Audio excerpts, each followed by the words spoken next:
Hello, everybody, and welcome to Forever Sports. And the Bulls, despite an almost epic comeback, fall short and crash out of the Challenge Cup. A first half blitz, really, just not enough for the Bulls to cope with because Edinburgh just raced to a lead and at one stage had a 24-point lead.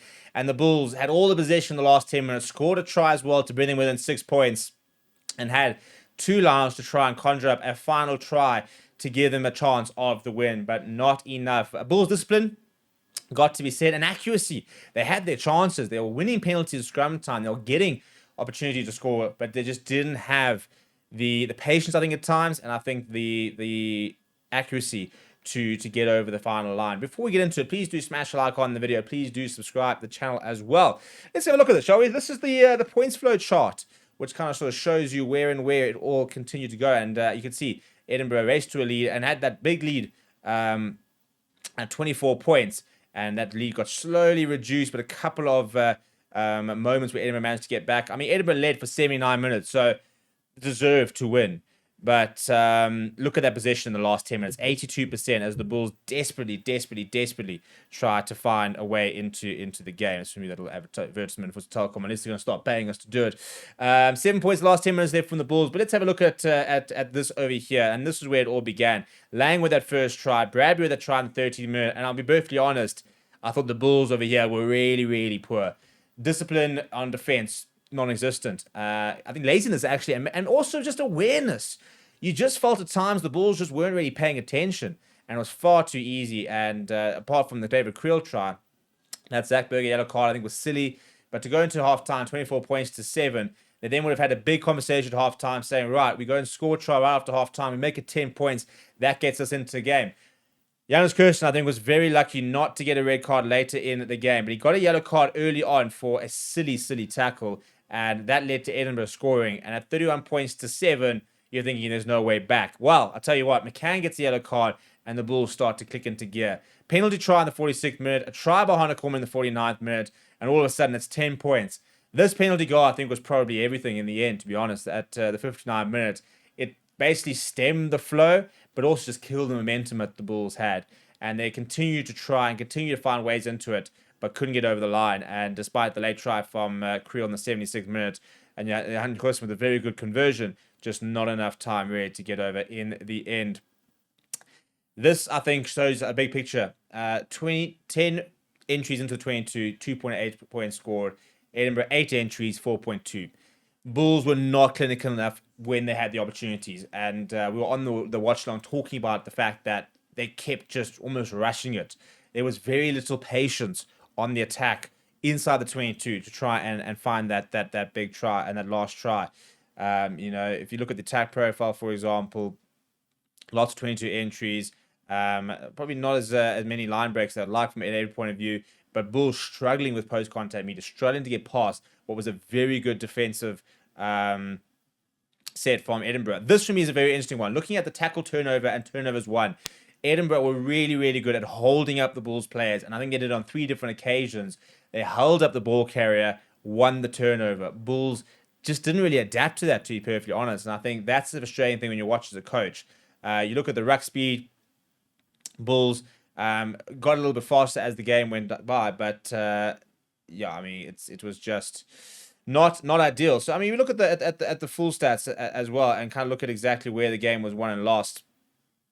It paints an interesting picture, and I think the Bulls will be kicking themselves again. It's just they had the chances, they did. First half territory was I think about 60% Edinburgh, and it ended up being 54% for the Bulls. Same with possession. Edinburgh at 60%. Bulls got that down to 44 and down to 56 by the end because of that last 10-minute period. I think they were really good. Set plays. This is where I think the Bulls missed a trick. They just needed to scrum more, and they needed to have more lineouts. Their scrums, as always, were pretty flawless. And there were several times where they'd make a mistake, they'd knock it on, or they'd have a turnover, and the scrum would bail them out with a penalty, kick to the corner, and then knock it on again, or concede a penalty, or something silly like that as well. So it's a really frustrating situation where they just could not capitalize on a massive part of their game, which was their set piece. The lineouts, not maybe as strong as they probably should have. I think on both sides, in fairness, something to work on. You look at the Bulls there, 4 line breaks. They struggled to actually break the line of Edinburgh.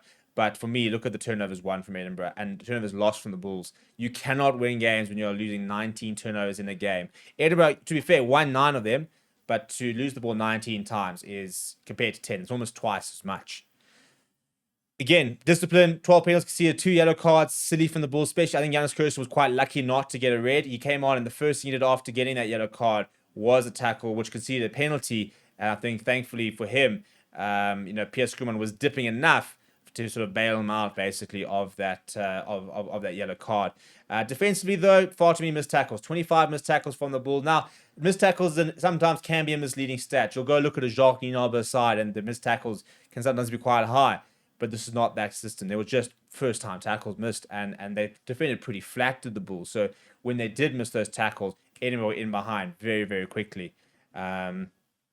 Kick to pass ratio, pretty similar, to be perfectly honest. Bulls did look to kick quite a lot.